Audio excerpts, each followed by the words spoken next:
नमस्कार विद्यार्थी मित्रांनो, डॉक्टर बाबासाहेब आंबेडकर मराठवाडा विद्यापीठाच्या BA तृतीय वर्ष समाजशास्त्र पेपर क्रमांक 10 सामाजिक संशोधन पद्धतीचा परिचय या पेपरमधील जे पहिले प्रकरण आहे, या पहिल्या प्रकरणाचं नाव आहे संशोधन पद्धतीतील मूलभूत संकल्पना। आणि या अनुषंगाने आपण यापूर्वी या प्रकरणातील एक व्हिडिओ बघितलेला आहे। त्या व्हिडिओमध्ये संशोधन म्हणजे काय, म्हणजे संशोधनाची संकल्पना, संशोधनाचा अर्थ आणि संशोधनाची वैशिष्ट्ये या प्रमुख गोष्टीचा आपण अभ्यास केलेला आहे। तर या व्हिडिओमध्ये आपण संशोधनाच्या पायऱ्या कोणकोणत्या आहेत या पायऱ्यांचा आढावा आपण या ठिकाणी घेणार आहोत। त्या अनुषंगाने मी डॉक्टर दत्ता तंगलवाड, सहयोगी प्राध्यापक तथा समाजशास्त्र विभाग प्रमुख, महिला महाविद्यालय गेवराई, तालुका गेवराई, जिल्हा बीड। तर विद्यार्थी मित्रांनो, आज आपण या ठिकाणी संशोधनाच्या पायऱ्याच्या अनुषंगाने माहिती मिळवणार आहोत। तर यापूर्वी आपण संशोधन म्हणजे काय, संशोधनाचे महत्त्व मानवी जीवनामध्ये किती अनन्य साधारण आहे, त्याचबरोबर संशोधनाची वैशिष्ट्ये कोणकोणती आहेत या अनुषंगाने माहिती मिळवलेली आहे। तर खऱ्या अर्थाने संशोधन ही मानवी जीवनामध्ये निरंतर म्हणजे दीर्घकाळ चालणारी प्रक्रिया आहे। कारण मानवी जीवनाच्या उदयापासून ते मानवी जीवनाच्या अस्तापर्यंत संशोधन हे निरंतर चालू राहणार आहे। त्यामध्ये कसल्याच फरक पडणार नाही।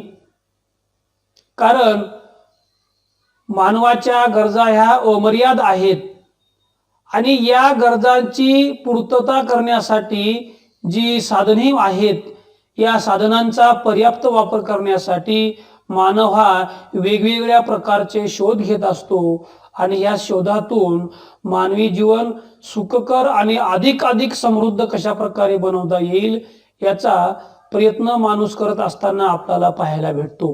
म्हणून या ठिकाणी मग ही दीर्घकाळ चालणारी जी प्रक्रिया आहे, यामध्ये संशोधन करत असताना आपण यापूर्वी पाहिलेलं आहे की संशोधनामध्ये प्रामुख्याने संशोधन दोन प्रकारचं आहे। नैसर्गिक शास्त्रामध्ये होणारं संशोधन आणि सामाजिक शास्त्रामध्ये होणारं संशोधन। नैसर्गिक शास्त्रामध्ये होणाऱ्या संशोधनातून जे अभ्यास केला जातो, या संदर्भामध्ये एक विशिष्ट अशी प्रयोगशाळा असते। या प्रयोगशाळेमध्ये नियंत्रित व्यवस्थेमध्ये आपल्याला अभ्यास करता येतो आणि या संशोधनातून काढलेले निष्कर्षे त्रिकालबाधित सत्य असतात, स्थलकाल निरपेक्ष असतात।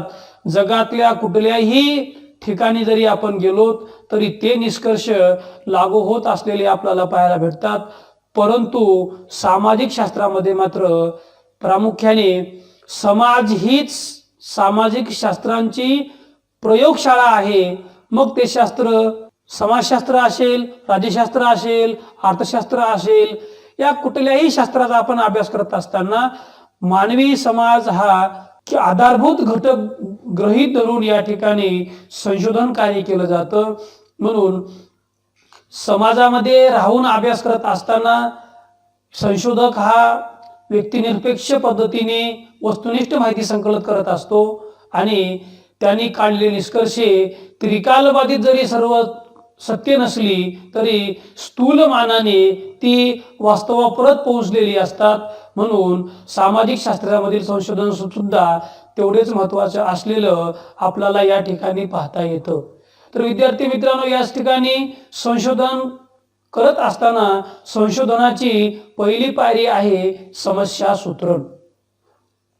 म्हणजे संशोधकाला प्रथम आपल्या अभ्यासाचे क्षेत्र निवडावे लागते आणि एकदा क्षेत्र निवडून विषय निश्चित झाला की त्या विषयाच्या अनुषंगाने संशोधक हा माहिती संकलित करत असतो। मग ही माहिती संकलित करत असताना जो आपण विषय निश्चित केलेला आहे, समजा जर आपल्याला कसल्याच प्रकारची समस्या पडली नाही किंवा कुठल्याच समस्येचा अभ्यास करायचा आपल्या डोक्यात विचार नाही आणि आपण काहीतरी शोधत आहोत, तर दिशाहीन भरकटल्यासारखे होईल. म्हणून संशोधनामध्ये सर्वप्रथम एखाद्या समस्येची निश्चिती करावी लागते. त्याला आपण समस्या सूत्रण असे म्हणतो. म्हणजे भारतीय समाजामध्ये सध्या स्थितीमध्ये होत असलेले जे अपराध आहेत, दिवसेंदिवस अपराधांचे वाढते प्रमाण, हा जर आपण अभ्यास विषय घेतला तर आपल्याला या ठिकाणी अपराध म्हणजे काय, अपराधाच्या अनुषंगाने कोणकोणत्या प्रकारचे अपराध आहेत, हे अपराध का घडतात, या सगळ्या गोष्टीचा अभ्यास करण्यासाठी अपराध या समस्येच्या अनुषंगाने आपण प्रयत्न करू. म्हणून या ठिकाणी सर्वप्रथम संशोधकाला संशोधनाचा विषय निवडावा लागतो. विषयाची निवड झाल्याशिवाय पुढे आपल्याला कुठलंच कार्य करता येत नाही. म्हणून विषयाची निश्चिती हा संशोधनातला अत्यंत महत्त्वाचा आणि पहिला घटक किंवा पहिली पायरी आहे असं म्हणायला या ठिकाणी आपल्याला हरकत नाही. आणि मग जेव्हा आपण विषयाची निवड करू तेव्हा त्या विषयाच्या अनुषंगाने आपल्याला माहितीचं कलेक्शन करता येईल. म्हणून विषय निश्चिती करणे हे अत्यंत महत्त्वाचे आहे. तरच या ठिकाणी आपल्या संशोधनाला निश्चित स्वरूपाची दिशा प्राप्त होईल. आणि मग त्या अनुषंगाने, त्या विषयाच्या अनुषंगाने तार्किक पद्धतीचा, चिकित्सक दृष्टिकोनाचा अवलंब करून संशोधक हा आपल्या विषयाच्या अनुषंगाने कोणते पैलू महत्त्वाचे आहेत, कोणत्या पैलूंना महत्त्व द्यावं, सर्वप्रथम ह्या गोष्टीची निश्चिती करतो. आणि मग त्या संशोधन समस्येच्या अनुषंगाने आपल्या संशोधनाचे क्षेत्र निश्चित करून एका मर्यादित क्षेत्रामध्ये विशिष्ट स्वरूपाचं संशोधन करून माहिती संकलित करण्यासाठी संशोधकाला विषयाची निश्चिती करावी लागते. विषय निवडल्याशिवाय किंवा संशोधनाला सुरुवात होऊ शकत नाही. म्हणून या ठिकाणी विषयाची निवड, समस्या सूत्रण हा अत्यंत महत्त्वाचा मुद्दा असलेला आपल्याला या ठिकाणी सांगता येतो. तर दुसरा मुद्दा आहे निरीक्षण. मित्रांनो, एखाद्या संशोधनाची जेव्हा आपण समस्या निवडतो, या समस्येची निश्चिती झाल्यानंतर संशोधकाला आपल्या संशोधन विषयाच्या अनुषंगाने वस्तुनिष्ठ आणि सूक्ष्म निरीक्षण करावं लागतं. वस्तुनिष्ठता आणि सूक्ष्म निरीक्षण, बारकाई निरीक्षण हे संशोधनाचे प्रमुख 2 गुण आहेत. तरच खऱ्या अर्थाने आपलं संशोधन हे निश्चित उद्देशापर्यंत पोहोचलेलं आपल्याला पाहता येते. यामध्ये नैसर्गिक शास्त्रातील संशोधनासाठी प्रायोगिक पद्धतीचा अवलंब केला जातो. त्यासाठी प्रयोगशाळा असते. त्यामुळे संशोधन कार्यावर संशोधकाला अत्यंत प्रभावीपणे नियंत्रण ठेवता येते. परंतु सामाजिक शास्त्रामध्ये मात्र प्रामुख्याने समाज हीच सामाजिक शास्त्रांची प्रयोगशाळा आहे. सामाजिक जीवन हे अत्यंत जटिल आणि गुंतागुंतीचे असते. त्यामुळे सामाजिक शास्त्रातील संशोधकांना या ठिकाणी परिस्थितीवर नियंत्रण ठेवणं थोडं अवघड जातं. तरी पण वैज्ञानिक पद्धतीचा अवलंब करून विशिष्ट तत्वे आणि तथ्ये या ठिकाणी सामाजिक शास्त्रातील संशोधन करणारे संशोधक सुद्धा नैसर्गिक शास्त्राप्रमाणे माहितीचे संकलन करत असतात. त्या ठिकाणी वस्तुनिष्ठ निरीक्षण तंत्राचा या ठिकाणी अवलंब केला जातो. आणि म्हणून या ठिकाणी स्थळ काळ सापेक्ष, परिस्थिती सापेक्ष काही तथ्य या ठिकाणी संकलित करून संशोधक हा आपल्या संशोधनाच्या अनुषंगाने आवश्यक असलेली माहिती ही संकलित करण्याचा प्रयत्न या ठिकाणी करत असतो. म्हणून माहिती संकलनासाठी, तथ्य संकलनासाठी सूक्ष्म निरीक्षण असणे आणि वस्तुनिष्ठ निरीक्षण असणे या 2 गोष्टी अत्यंत महत्त्वाच्या असलेल्या या ठिकाणी आपल्याला सांगता येतात. पुढचा मुद्दा आहे वर्गीकरण. विद्यार्थी मित्रांनो, संशोधनामधील अत्यंत महत्त्वाची आणि तिसरी पायरी आहे वर्गीकरण. एखाद्या घटनेचे किंवा वस्तूचे किंवा तथ्यांचे निरीक्षण केल्यानंतर जी माहिती आपल्याला प्राप्त झालेली आहे, जी माहिती आपल्याकडे उपलब्ध आहे किंवा आपल्याला उपलब्ध झालेली आहे, या माहितीचं वेगवेगळ्या घटकामध्ये वर्गीकरण करावं लागतं.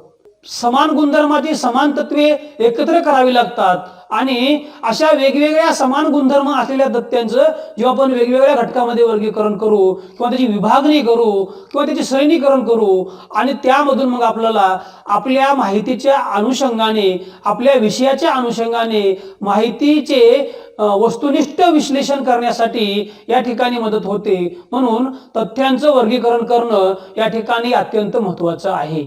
यामध्ये प्रामुख्याने संख्यात्मक आणि गुणात्मक दोन घटकांच्या आधारे या तथ्यांचं वर्गीकरण केलं जातं आणि या वर्गीकरणामुळे या विषयामध्ये विशिष्ट स्वरूपाचा किंवा या घटकामधला किंवा तथ्यामधला विशिष्ट स्वरूपाचा असा जो कार्यकारण संबंध आहे हा आपल्याला संबंध अगदी सहजरित्या शोधून काढता येतो।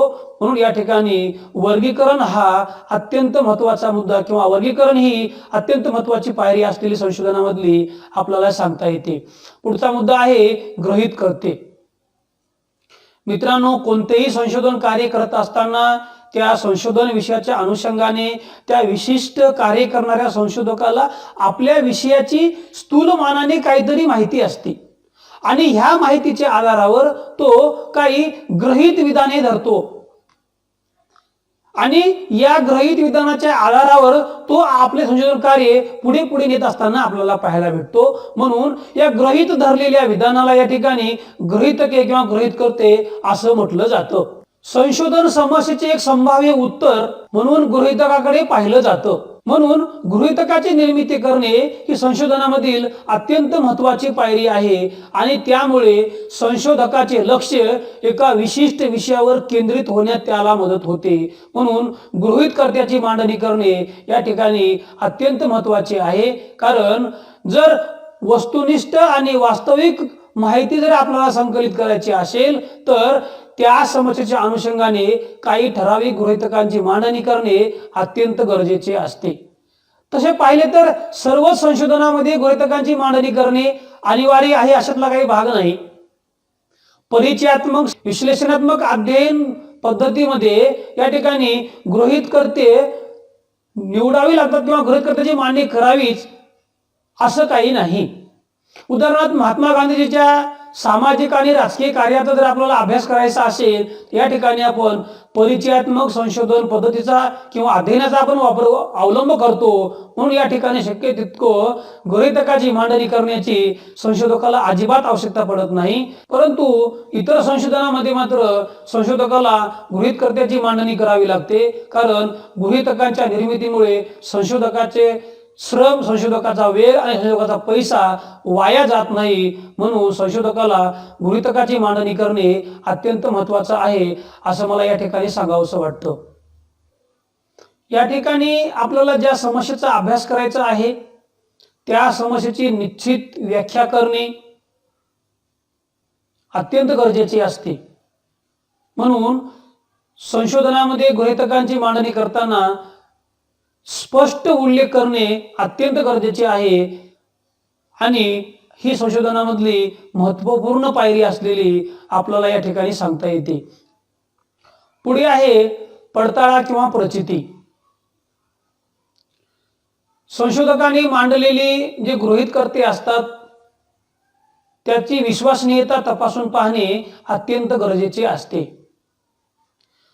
वस्तुनिष्ठ आणि विश्वसनीय स्वरूपाचे जे गृहीतकर्ते आहेत की नाहीत हे पाहणे अत्यंत गरजेचे का आहे, कारण संशोधकांनी मांडलेली सर्वच्या सर्व गृहीतकर्ते ही सत्य ठरतातच असं नाही। या ठिकाणी काही गृहीतकर्ते ही पडताळणीनंतर चुकीची सिद्ध होऊ शकतात, तेव्हा अशा गृहीतकांना बाजूला सारून नवीन गृहीतकांच्या आधारे आपले संशोधन कार्य संशोधकाला पुढे न्यावे लागते। म्हणून गृहीतकांची पडताळणी करणे अत्यंत महत्त्वाचे आहे, कारण अध्ययन विषयाच्या अनुषंगाने समान परिस्थितीमध्ये घेतलेले जे अनुभव आहेत ते पुन्हा पुन्हा तसेच्या तसेच येतात का याचा पडताळा घेणे अत्यंत महत्त्वाचं आहे, कारण संशोधन ही दीर्घकाळ चालणारी प्रक्रिया असते।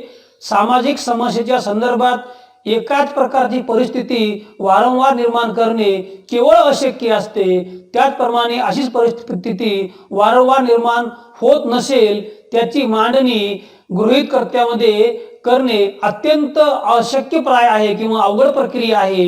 म्हणून त्या ठिकाणी संशोधकाला या विशिष्ट गृहीतकाची पडताळणी करणे जरी अवघड असलं तरी त्याची पडताळणी करणे हे अत्यंत गरजेचं आहे. कारण दोन घटकातील कार्यकारण संबंध स्पष्ट करण्यासाठी गृहीतकांची मांडणी करणे हे अत्यंत आवश्यक आहे.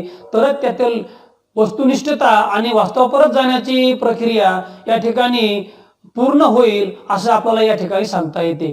पुढचा मुद्दा आहे संशोधन आराखडा. संशोधनाची रूपरेषा निश्चित करणे म्हणजे संशोधन आराखडा होय. संशोधन कार्याचे नियोजन या आराखड्यामध्ये केलेले असते. आराखडा हा एक थोडक्यात आपल्या संशोधन कार्याचा प्लॅन असतो. जर आपल्याला एखाद्या कोण्या गावाला जायचं असेल, केव्हा निघायचे, कधी निघायचे, सोबत किती पैसे घ्यायचे, कपडे किती घ्यायचे, बॅगा किती घ्यायच्या, अशा प्रकारे आपण पूर्वतयारी करतो. त्याच प्रकारे एखादं घर बांधायचं असेल त्या आपण घराचा पूर्णपणे प्लॅन तयार करतो आणि त्या प्लॅनच्या अनुषंगाने आपल्या घराचं बांधकाम करत असतो. अगदी त्याच प्रकारे या ठिकाणी संशोधकाला संशोधन कार्याचा देखील आराखडा तयार करावा लागतो. विषयाची निश्चिती केल्यानंतर आपण माहिती कशा प्रकारे संकलित करायची, कोणकोणत्या साधनांचा वापर करायचा, ही साधनं कशा प्रकारे हाताळायची, माहिती संकलनासाठी उत्तरदाते कशा प्रकारे निवडायचे, कोणत्या घटकातील निवडायचे, कोणत्या क्षेत्रातील निवडायचे, किती उत्पन्न घटकातील निवडायचे, कोणत्या शैक्षणिक दर्जामधले निवडायचे, या सगळ्या बाबीचा संशोधकाला एक ठराविक असा आराखडा तयार करावा लागतो. आणि या आराखड्यामध्ये आपलं संशोधन किती कालावधीमध्ये आपल्याला पार पाडायचं आहे, त्यासाठी किती खर्च येणार आहे, या सगळ्या गोष्टीचा आराखडा संशोधकाला या संशोधनाच्या कार्यामध्ये करावा लागतो. हा तयार केलेला प्लॅन म्हणजेच आपला संशोधन आराखडा होय असं मला या ठिकाणी सांगावंसं वाटतं. आणि हे संशोधनाचा आराखडा तयार केल्यामुळे संशोधनाचे कार्य सफल होण्यामध्ये पूर्णपणे आपल्याला यश येतं. संशोधनाचे निष्कर्ष काढण्यासाठी आपल्याला या ठिकाणी ठराविक स्वरूपाची मदत होते आणि या संशोधन प्रक्रियेमध्ये संशोधन आराखडा म्हणून या ठिकाणी अत्यंत महत्वाचा आहे. संशोधनाचे आराखडे हे संशोधन विषयाच्या अनुषंगाने वेगवेगळ्या प्रकारचे असतात. सर्वच संशोधनामध्ये एक प्रकारचाच आराखडा वापरावा अशा प्रकारची काही बाब नाही. वेगवेगळ्या विषयाच्या अनुषंगाने वेगवेगळ्या प्रकारचे संशोधन आराखडे वापरले जातात. म्हणून संशोधन आराखडा मांडणे हे अत्यंत महत्वाचे आहे, हे नमूद करणं अत्यंत गरजेचं आहे. यामध्ये वर्णनात्मक आराखडा असेल, विश्लेषणात्मक आराखडा असेल, या आराखड्याचा वापर करून संशोधक हा आपले संशोधन कार्य एका विशिष्ट दिशेने मार्गस्थ होत असलेला आपल्याला पाहायला भेटतो. यामध्ये वापरण्यात येणारे जे तथ्यसंकलनाची जे साधनं आहेत, निरीक्षण असेल, मुलाखत असेल, अनुसूची असेल, प्रश्नावली असेल, या सर्व घटकांचा वापर करून विश्वसनीय माहिती कशा प्रकारे आपल्याला प्राप्त करता येईल किंवा संकलित करता येईल, अचूक तथ्य संकलन कशा प्रकारे करता येईल याची काळजी या ठिकाणी घेतली जाते. यामध्ये विशिष्ट बाबीचे संशोधन हे कोणत्या आराखड्यात समाविष्ट होते या संदर्भात संशोधकाला अंदाज असणे अत्यंत गरजेचे आहे. तयार केलेल्या आराखड्यामुळे संशोधन कार्याला एक निश्चित दिशा होऊन त्यामध्ये येणाऱ्या ज्या अडचणी आहेत, अडचणी दूर करण्यासाठी संशोधन आराखडा हा अत्यंत महत्वाचा आहे. पुढे आहे तथ्य संकलन. संशोधन आराखडा तयार झाल्यानंतरचे महत्वाचे कार्य म्हणजे तथ्य संकलन होय. तथ्य संकलन म्हणजे आपल्या संशोधन विषयाच्या अनुषंगाने वेगवेगळ्या मुद्द्यांच्या आधारे माहितीचं संकलन करणे म्हणजे तथ्य संकलन होय. आणि आपल्या संशोधन समस्येच्या अनुषंगाने वेगवेगळ्या प्रकारची तथ्ये समाजामध्ये विखुरलेली असतात. वेगवेगळ्या उत्तर तथ्यांच्या आधारे ही माहिती आपल्याला मिळवायची असते. म्हणून या ठिकाणी ही तथ्ये कशा प्रकारे संकलित करावीत, उत्तर तथ्ये कोण निवडावेत, उत्तरदात्यांची संख्या किती निश्चित करावी, हे सगळं ठरल्यानंतर या उत्तरदात्याकडून वेगवेगळ्या तथ्य संकलनाच्या साधनाच्या आधारे संशोधक हा माहिती संकलित करत असतो. ही संकलित केलेली माहिती म्हणजे तथ्य संकलन होय असं मला या ठिकाणी म्हणावं वाटतं. निरीक्षण, मुलाखती, अनुसूची, प्रश्नावली या विविध तथ्य संकलनाच्या साधनाच्या आधारे तथ्यांचे संकलन या ठिकाणी करणे आवश्यक असते. हे तथ्य संकलन करण्यासाठी कोणत्या पद्धतीचा वापर करावा हे संशोधकाला संशोधन आराखडा तयार करताना निश्चित ठरवावं लागतं. तथ्य संकलनाची पद्धती, तथ्य संकलनाची तंत्रे निश्चित केल्यानंतर संशोधक हा आपली माहिती विशिष्ट दिशेने संकलित करण्याचा प्रयत्न करतो. म्हणून या ठिकाणी तथ्य संकलनाची साधने निश्चित करणे आणि माहिती संकलन करणे हे अत्यंत महत्त्वाचं आहे. जर विशिष्ट तथ्य संकलनाच्या साधनाचा जर आपण अवलंब केला किंवा वापर केला तर त्या विषयाच्या अनुषंगाने सखोल माहिती आपल्याला प्राप्त करता येते, प्रभावी तथ्य संकलन करता येते आणि संबंधित साहित्याचे वाचन आणि मनन करावे लागते. अशा साधनांचा प्रत्यक्ष उपयोग करण्यासाठी त्याची पूर्वचाचणी घ्यावी लागते. त्यामुळे संशोधनातील दोष दूर करून ते निर्दोष कसे राहतील हे देखील त्या ठिकाणी आपल्याला पाहता येतं. म्हणून यामध्ये मुलाखत, प्रश्नावली, अनुसूची या सर्व घटकांना अनन्यसाधारण महत्त्व असलेलं आपल्याला या ठिकाणी पाहता येते. मुलाखत पद्धतीचा उपयोग करायचा असेल तर मुलाखतीमध्ये कोणकोणते प्रश्न विचारायचे, प्रश्नसंख्या किती असली पाहिजे, या सर्व बाबीची निश्चिती करणे हे तेवढे काही सोपे कार्य नाही. परंतु या ठिकाणी हे कार्य जर व्यवस्थित आपण निश्चित केलं तर या ठिकाणी आपलं तथ्य संकलन व्यवस्थितपणे पार पाडू शकतं. म्हणून तथ्य संकलनामध्ये वेगवेगळ्या तंत्रांचा अवलंब कशा प्रकारे करावा याची निश्चिती करणे आणि त्या तंत्रांच्या साहाय्याने माहिती संकलन करणे हे अत्यंत महत्त्वाचं कार्य या पायरीमध्ये केलं जातं. पुढचा मुद्दा आहे नमुना निवडीचे तंत्र. मित्रांनो, आपल्या संशोधनाचे क्षेत्र खूप व्यापक आणि मोठे असते. या सर्व पूर्ण व्यापक क्षेत्राचा समग्र अभ्यास करणे संशोधकाला केवळ अशक्यप्राय असतं. सर्व संशोधन क्षेत्राचा अभ्यास करणं संशोधकाच्या आवाक्याच्या बाहेर असल्यामुळे या संपूर्ण विश्वाचा एक प्रातिनिधिक लहानात लहान नमुना म्हणून या ठिकाणी संशोधक त्या घटकाच्या काही नमुन्याची निवड करतो आणि हा निवडलेला नमुना आपल्या समग्र विश्वातील त्या समस्येच्या अनुषंगाने जी आपण माहिती मिळवत आहोत त्याचा एक प्रातिनिधिक नमुना म्हणून महत्त्वपूर्ण कार्य करत असलेला या ठिकाणी आपल्याला पाहायला भेटतो. म्हणजे नमुना हे समग्राचा एक लहानात लहान भाग आहे. आपण जसं म्हणतो शीतावरून भाताची परीक्षा, अगदी त्याचप्रमाणे सामाजिक शास्त्रामध्ये जी एखाद्या सामाजिक समस्येच्या अनुषंगाने माहिती संकलित केली जाते ही समग्राचा एक छोटासा प्रतिनिधी म्हणून एक भाग निवडला जातो आणि या भागाची सखोल माहिती केली जाते, घेतली जाते आणि त्या आधारे निष्कर्ष काढले जातात. उदाहरणार्थ दाखल घ्यायचं म्हणलं तर भारतीय समाजातील एखाद्या जातीचा किंवा धर्माचा जर अभ्यास करायचा असेल तर आपण समग्र भारतातल्या प्रत्येक राज्यामध्ये जाऊन, प्रत्येक गावामध्ये जाऊन, प्रत्येक तालुक्यामध्ये, प्रत्येक जिल्ह्यामध्ये जाऊन त्या ठिकाणी माहिती संकलित करणार नाहीत. जवळपास 6 लाखाच्या आसपास आपल्या भारतामध्ये खेडे आहेत. या समग्र खेड्यांचा अभ्यास करणं केवळ अशक्यप्राय आहे.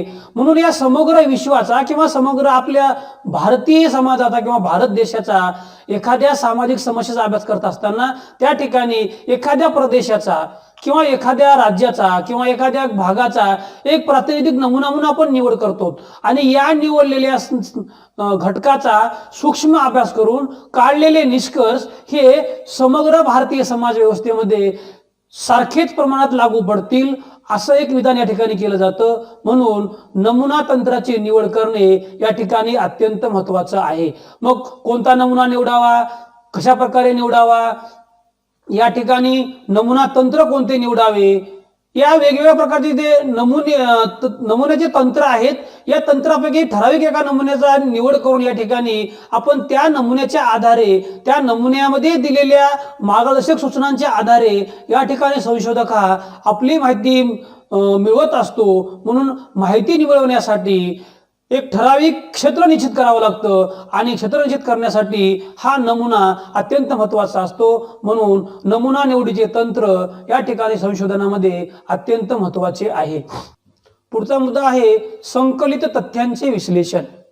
मित्रांनो, संशोधक हा आतापर्यंत आपण वापरलेल्या वेगवेगळ्या पायऱ्यांच्या आधारे सर्वप्रथम आपण समस्या निश्चित केली, त्या अनुषंगाने माहिती संकलित केली, तिची वर्गीकरण त्या माहितीचं केलं. ही माहिती संकलित करण्यासाठी कोणत्या साधनांचा अवलंब करावा हे निश्चित केलं, आराखडा कोणता घ्यावा हे निश्चित केलं, आणि त्यानंतर मग एक विशिष्ट नमुना वापरून या ठिकाणी आपण माहिती संकलित केली. या सगळ्या पायऱ्या पाहिल्यानंतर संशोधकाच्या हाती जी माहिती प्राप्त झालेली असते, वेगवेगळ्या साधनांच्या तंत्रांच्या आधारे प्राप्त केलेली ही जी माहिती आहे, या माहितीचे विश्लेषण करणे अत्यंत महत्त्वाचे आहे. विश्लेषणाच्या प्रक्रियेमध्ये दोन घटकातील परस्पर संबंध विश्लेषण केलं जातं, त्यांचं सांकेतिकरण केलं जातं, त्याची संख्याशास्त्रीय स्वरूपामध्ये मांडणी केली जाते. आणि ही मांडणी करत असताना वेगवेगळ्या प्रकारचे सारण्या, वेगवेगळ्या प्रकारचे कोष्टक, वेगवेगळ्या प्रकारचे स्तंभ आलेख या सगळ्या घटकांचा वापर या ठिकाणी आपल्याला करावा लागतो. तरच या ठिकाणी तथ्यांचं वस्तुनिष्ठ विश्लेषण या ठिकाणी आपल्याकडून होतं. आणि संख्याशास्त्रीय साधनांच्या आधारे काढलेले निष्कर्ष वास्तवापरच जाणारे असतात, म्हणून संख्याशास्त्रीय साधनांचा अवलंब करणं या ठिकाणी अत्यंत महत्त्वाचं आहे. माहितीच्या विश्लेषणामुळे संशोधकाला आपल्या संशोधन कार्याच्या अनुषंगाने निश्चित स्वरूपाच्या निष्कर्षाची मांडणी करण्याला खूप मोठी मदत होते. म्हणून तथ्यांचं विश्लेषण करणं अत्यंत गरजेचं आहे. विश्लेषणाची प्रक्रिया खूप गुंतागुंतीची आहे, म्हणून संशोधक या प्रत्येक प्रक्रियेमध्ये अत्यंत संघर्षपूर्ण काम करावं लागतं. यामध्ये वेगवेगळ्या प्रकारचे भाष्य करावे लागतात, निर्वचन करावं लागतं आणि माहितीचं विश्लेषण करावं लागतं. म्हणून संशोधनाच्या प्रक्रियेमध्ये विश्लेषणाची प्रक्रिया ही अत्यंत महत्त्वाची आहे, असं मला या ठिकाणी सांगावंसं वाटतं. पुढचा मुद्दा आहे सामान्यीकरण.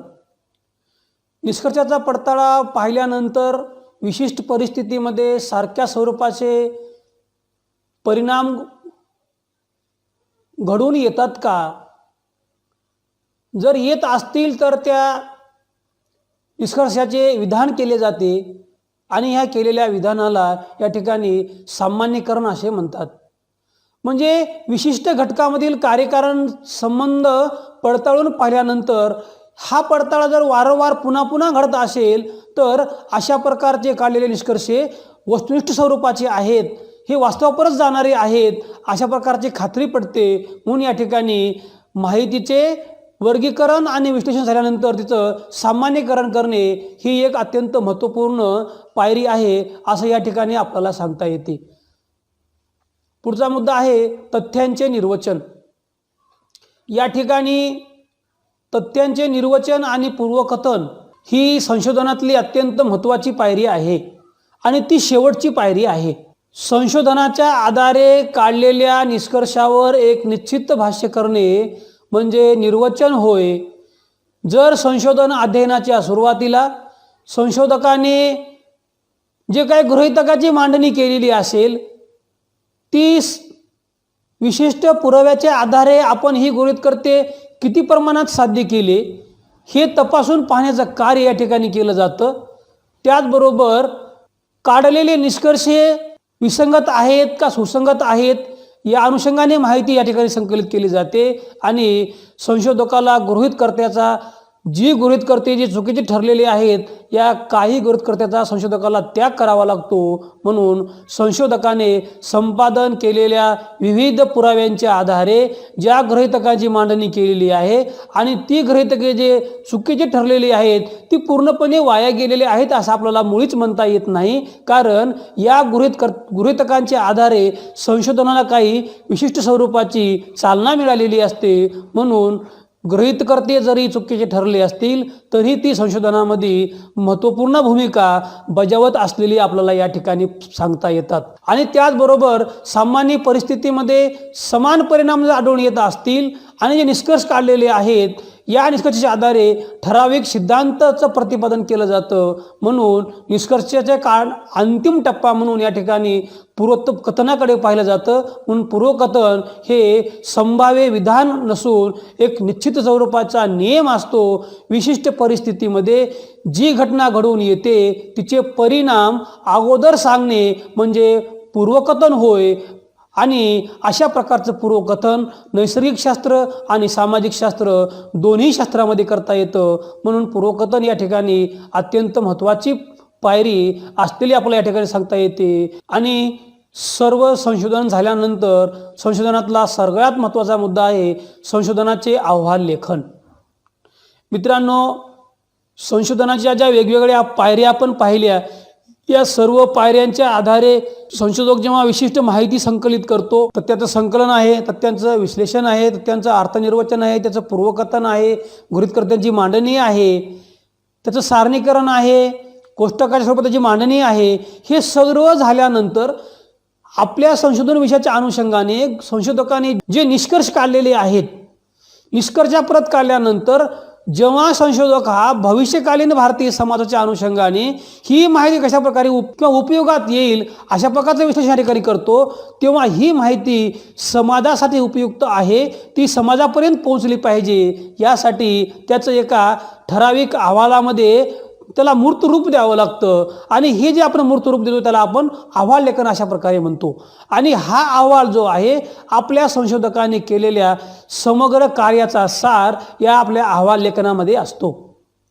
म्हणजे आपल्या संशोधन अध्ययनातील जी संपादित केलेली सामुग्री आहे या सामुग्रीच्या पुराव्याच्या आधारे संशोधकांनी जे स्पष्टीकरण केलेले असते त्या आधारे संशोधनाचा अहवाल तयार केला जातो. आणि हा अहवाल तयार केल्यानंतर या अहवालामध्ये कोणकोणत्या गोष्टीचा समावेश करावा, कोणत्या गोष्टीला किती महत्त्व द्यावं, आलेखांची मांडणी कशा प्रकारे करावी, त्यानंतर सारणीकरण कशा प्रकारे करावं या सगळ्या गोष्टी या ठिकाणी संशोधकाला ठरवाव्या लागतात.